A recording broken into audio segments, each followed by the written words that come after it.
একদম বিগিনিং থেকে কেউ ভাবলো যে হ্যাঁ আমি এরকম বানাবো, এবার তাকে কি কি স্টেপ পেরোতে হবে আর কি কি টিম তাকে জোগাড় করতে হবে এটা করার জন্য? মেন অবজেক্ট কি, মানে কি ব্যাপারে গল্পটা এগোচ্ছে, আচ্ছা দ্যাটস পার্ট ওয়ান। আচ্ছা। সেটা যে লিখবে, যে লেখার দিকটা দেখছে, হয়তো আর্টিস্ট লেখার দিকটাও দেখছে, তাকেই করতে হবে। সেই স্ক্রিপ্ট রাইটারকেই বেসিক্যালি করতে হয় আইডিয়া প্ল্যান, মানে গল্পটা কি হচ্ছে, কপাতার হচ্ছে, মেন ক্যারেক্টার্স কে কে সেটা ভাবতে হবে। ওকে। আর যখন সেটা করা হয় তার সঙ্গে সঙ্গে যে আর্টিস্ট যে কাজ করছে তাকে কিন্তু প্ল্যান করতে হয় যে ক্যারেক্টার ডিজাইন কি হবে। The same thing works for animation films also. যখন একটা অ্যানিমেশন ফিল্ম হয় তখন যেমন ফার্স্ট কনসেপ্ট তৈরি করা হয়, গল্পের স্টোরি অ্যান্ড ক্যারেক্টার্স, লেখার দিকটা একজন দেখে, আঁকার ক্যারেক্টার দিকটা একজন দেখে। আচ্ছা, same with the comics.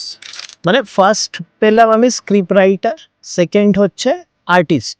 Correct. আর তারপরে নেক্সট স্টেপ হচ্ছে যে গল্পটা ভাবলো, আইডিয়াটা করলো, যে লেখক, তাকে স্ক্রিপ্টিং করতে হবে। আচ্ছা মানে পেজে ডিভাইড করে, প্যানেল যে ডিভাইড করে তাকে একটা পুরো গল্পের মানে স্ক্রিপ্ট যাকে বলে তৈরি করতে হবে।